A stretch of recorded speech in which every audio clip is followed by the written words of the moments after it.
পুত্র সন্তান লাভের আশায় বেলতলী সুলেমান ল্যাংটার মাজারে গেলেন ভারতের প্রধানমন্ত্রী নরেন্দ্র মোদী। ধারণা করা হচ্ছে দিল্লিতে থাকা তার ৭৬ বছরের স্ত্রী সন্তান জন্ম দিতে অক্ষম হওয়ায় ল্যাংটা বাবার নুনু ছুঁয়ে তিনি প্রার্থনা করেন। এদিকে রমজান মাসেও থামেনি চাটাচাটি, সুই দিয়ে সমুদ্রে পানি তোলার চেষ্টা করছে এক নাবালক বাইনচুত। ধারণা করা হচ্ছে সমুদ্রের গভীরতা বিশাল হওয়ায় যে কোনো সময় তলিয়ে যেতে পারে ফিটার খাওয়া অবুঝ শিশুটি।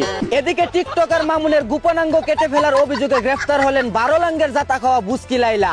জানা গেছে তাদের দুজনের ডিভোর্স হওয়ায় মামুনের গোপনাঙ্গকে স্মৃতি হিসেবে রাখতেই তিনি এ কাণ্ড ঘটান। সুপ্রিয় দর্শক মন্ডলী, আপনারা দেখছেন আবাইত্যা টিভির দুঃসংবাদ। সাথে আছি আমি চিন্তা করো মুজিবর। আমার বাম পাশে আছে সুদূর চায়না থেকে আগত মিস্টার চুডলিং পং। শুরুতেই শুনবেন বিস্তারিত। প্রবাসী স্বামীকে ৮ বছর পর কাছে পেয়ে আবেগের সুদনে উপরে উঠে কলডাবাতে গিয়ে স্বামীর মেরুদণ্ড ভেঙে ফেললেন তার স্ত্রী। জানা যায় দীর্ঘদিন পানি পিপাসায় তৃষ্ণার্ত থাকায় জোরে জোরে কল চেপে পানি উঠাতে গিয়ে তিনি এ কাণ্ড করে বসেন। এদিকে রমজান মাসেও থামেনি চাটাচাটি, সুই দিয়ে সমুদ্রে পানি তোলার চেষ্টা করছে এক নাবালক বাইনচুত। ধারণা করা হচ্ছে সমুদ্রের গভীরতা বিশাল হওয়ায় যে কোনো সময় তলিয়ে যেতে পারে ফিটার খাওয়া অবুঝ শিশুটি। অন্যদিকে নিজ হাতে ইউটিউবে সাবস্ক্রাইব করে মুজাহের ভাইয়ের R15M জিতলেন মিরাজ আফ্রিদি।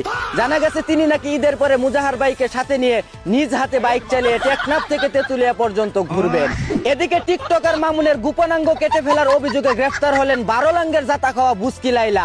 জানা গেছে তাদের দুজনের ডিভোর্স হওয়ায় মামুনের গোপনাঙ্গকে স্মৃতি হিসেবে রাখতেই তিনি এ কাণ্ড ঘটান। অন্যদিকে যাত্রাবাড়িতে কুকুর হত্যার দায়ে ৩ শহরের বাচ্চার ২.৫ বছরের কারাদণ্ড।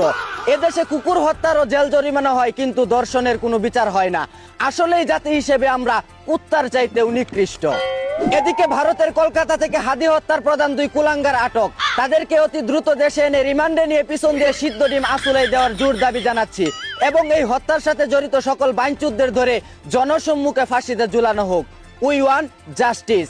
এতক্ষণ শুনছিলেন দেশের সংবাদ, এখন শুনবেন আন্তর্জাতিক। পুত্র সন্তান লাভের আশায় বেলতলী সুলেমান ল্যাংটার মাজারে গেলেন ভারতের প্রধানমন্ত্রী নরেন্দ্র মোদী। ধারণা করা হচ্ছে দিল্লিতে থাকা তার ৭৬ বছরের স্ত্রী সন্তান জন্ম দিতে অক্ষম হওয়ায় ল্যাংটা বাবার নুনু ছুঁয়ে তিনি প্রার্থনা করেন। এ খবর শুনে নরেন্দ্র মোদীর স্ত্রীকে সন্তান জন্ম দিতে সাহায্য করতে চায় বলে জানিয়েছেন মানবতার ফেরিওয়ালা জনি সিং।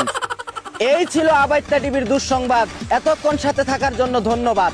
ভিডিওটি ভালো লাগলে উড়াধুরা শেয়ার করে দিন। বিনোদনকে বিনোদন হিসাবে দেখুন। ঝাঁকানাকা পেজটি ফলো করে রাখুন।